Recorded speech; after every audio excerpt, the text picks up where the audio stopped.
All right, welcome back to another edition of Rational Wrestling Talk. I'm going to be talking about the Chris Jericho sexual allegations that was made against him by Nick Hausman on Twitter.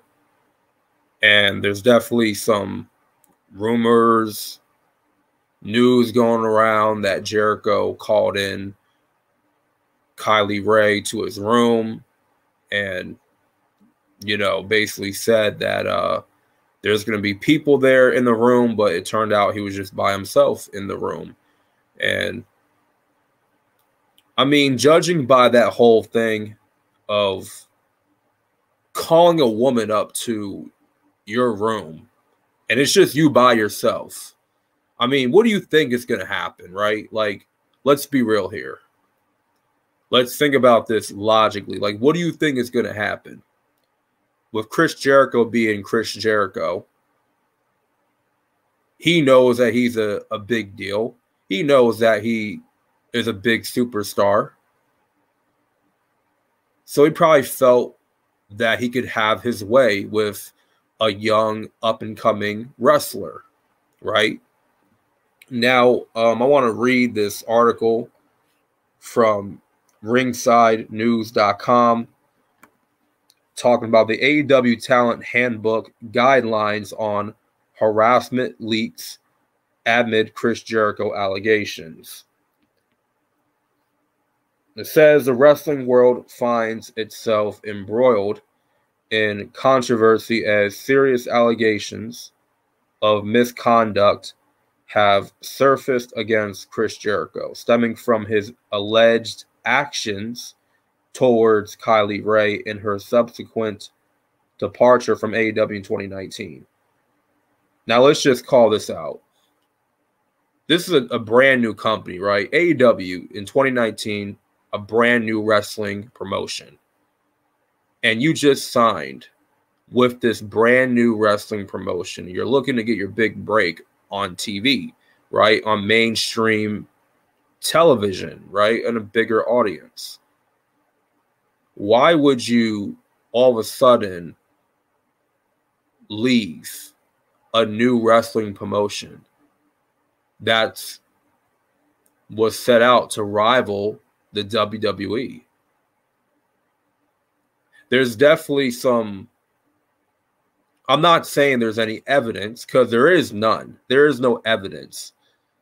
But there is plausible cause to think that Jericho, sexually harassed this young lady.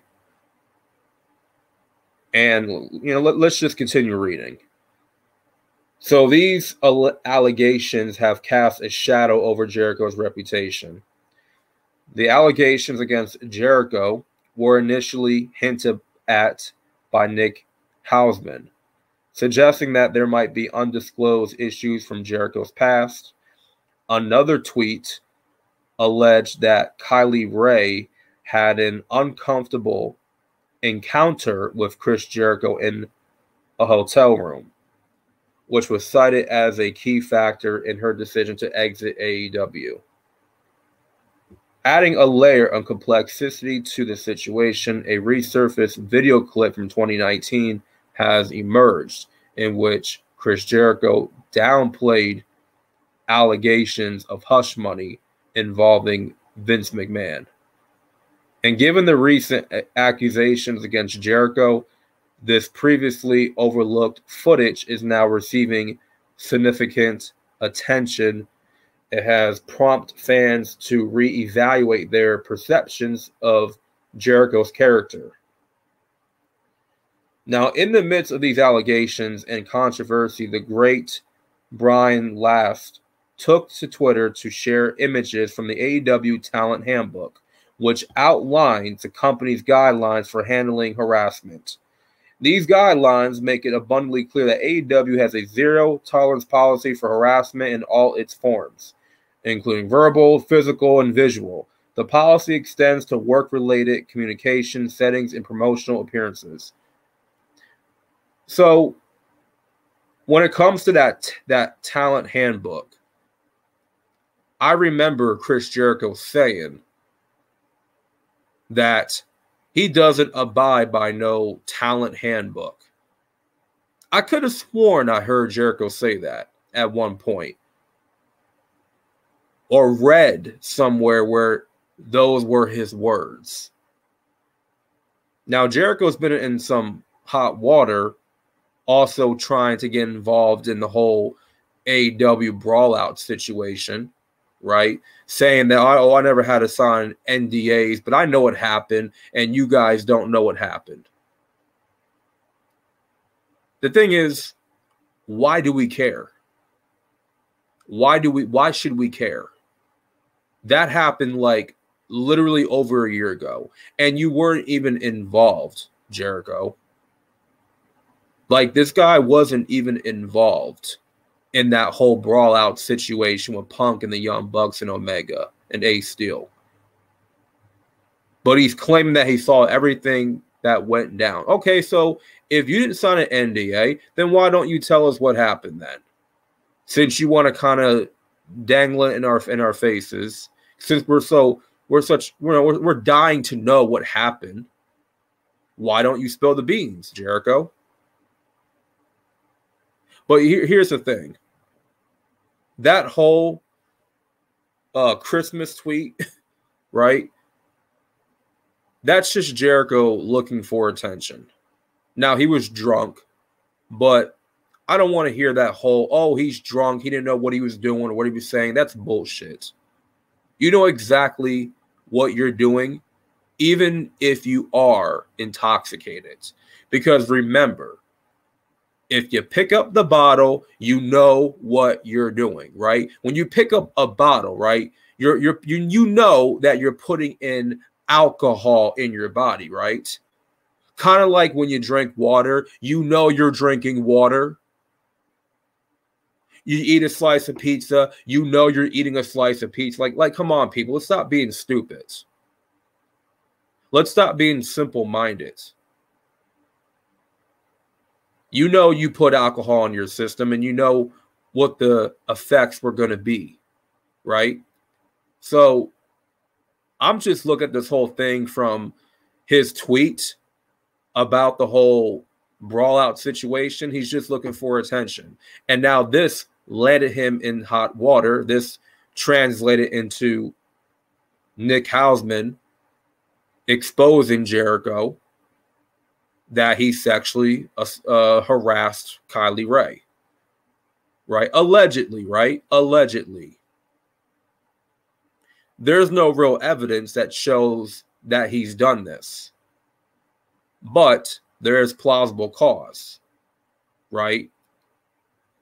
And him just saying, well, maybe there is a bit of evidence, right? Maybe there is a bit of evidence.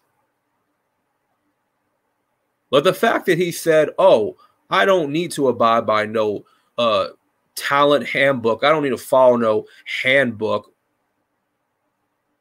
That should lead you to believe that he doesn't consider the policies of sexual misconduct in the workplace. That shows you that he is inconsiderate of the misconduct of sexual assault or harassment. Right? That should tell you everything you need to know. And the fact that you call her into the room, telling her that there's going to be people in the room. Why were you calling Kylie Ray into your room to begin with? What was the reason? Now, Kylie Ray didn't say anything. She did not reveal anything. She didn't come out in public and, talk about her side of the story. Jericho has his side. She has her side. And then you got the truth. Jericho didn't say anything about these allegations. Right? And Tony Khan is a clown. Because I saw what he had to say at the media scrum. And I just got to say, he's a freaking clown. The way he answered that question was pathetic. It was pathetic. He was nervous. You can tell that he was stumbling. You can tell that he was a wreck. Because he does not want this type of negative press on his company, right? And this is the inception. This happened, this whole sexual assault thing, sexual harassment, right, involving Jericho, allegedly happened in the inception year of AEW. So, of course, she was probably paid off not to say anything because AEW, you know, they don't want, Tony Khan doesn't want that bad press with AEW, right? He doesn't want it. So Jericho, you know, obviously having not said anything, will most likely not say anything.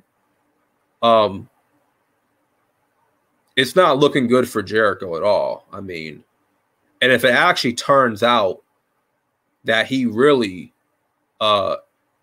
sexually harassed this young lady, then, you know, he needs to definitely take a leave of absence.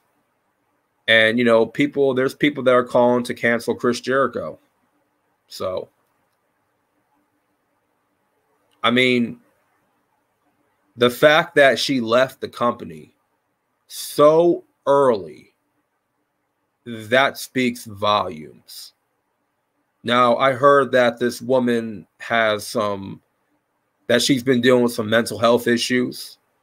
And I don't take that lightly. When it comes to mental health issues, me personally, I don't take that lightly at all. I take that very seriously.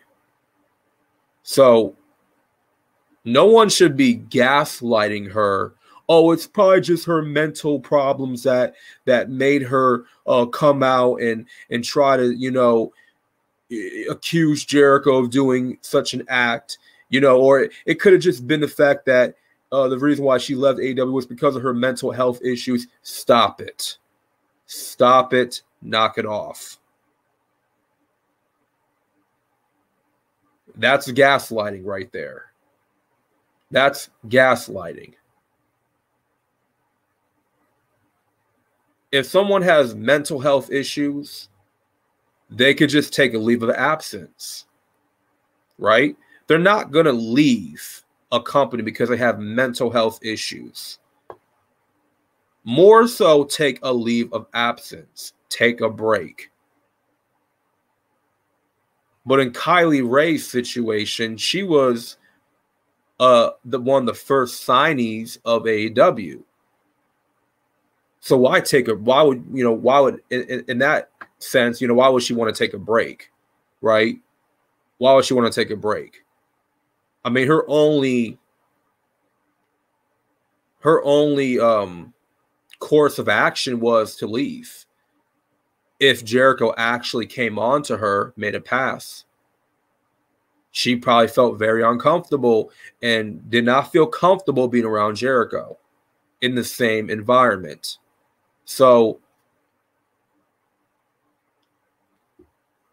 there's a big possibility that this could have actually happened. And I don't want this for Chris Jericho, because at the end of the day, you know, the dude's a legend. You know, one of the greatest of all time. You know, but it doesn't take away from him as a human being, you know, because I've heard some things about Jericho as a human being that, you know, he's kind of an asshole. So as a wrestler, you respect him, great. But this is not looking good for his reputation or his character. And, you know, it would also be very bad if it turned out that while she was being harassed by Chris Jericho, that she was involved in a relationship or had a man, right? I hear that she has a children, that she's a mother. So there's a possibility that she could have been involved with a man at that time. And Jericho was coming on to her, which, listen, from a religious standpoint, Bible standpoint, that's a sin. Okay? You don't commit adultery. You don't come on to another man's wife, woman. You don't mess with that. You don't mess with another man's woman. If he claims her, then that's his woman. And so if Jericho really did this, then he should be fired, of course, because you put AEW in a bad light, right? But also, he committed a sin of adultery.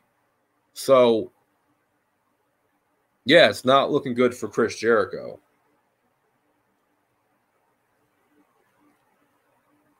But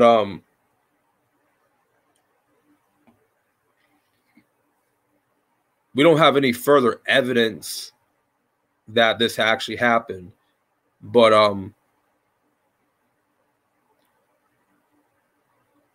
you know, we have yet to hear her side and his side, but I think personally he did it, you know, just judging what I've heard thus far and, you know, what I'm reading thus far, you know, it also comes down to, you know, your behavioral patterns, right? And it comes down to the people that have seen Chris Jericho, you know, in his interactions with women in the past. You know, it's also to come down to the women that do eventually come out. I mean, I don't know if there's any more women that have had those problems with Chris Jericho in the past. I don't know if there's any more women. There could be. We just don't know, right? But his behavior in the past, judging by his behavior in the past toward women in a very inappropriate way, could definitely result into this being actual facts that he did do this, right? Could, you know, confirm, right? And it can be also confirmed by what other talent is saying, right, about Jericho. And there have been things said about Jericho that are not good. So, yeah. So I just want to address the whole sexual misconduct allegations against Jericho. Originally, I thought it was like all about with him. It's, you know, well, he's innocent until proven guilty, right? But then I looked further more into it, and I don't know. It just seems there's a possibility that he did it, you know, and it's not confirmed, but, you know, when it is confirmed eventually, because the truth will eventually come out. I mean, it always does. And, you know, when it does come out, it's not going to look good for Jericho. I mean, the crowd is already against him. I mean, the fans, you know, at World's End, you know, they were chanting NDA and booing Jericho. Like, so they're onto it. You know, they're definitely voicing their displeasure with Chris Jericho. So, yeah. So that being said, let me know your thoughts and comments in the comment section. And like for the algorithm, this is the Rational Wrestling Mark with another edition of Rational Wrestling Talk. And I'm out, and peace.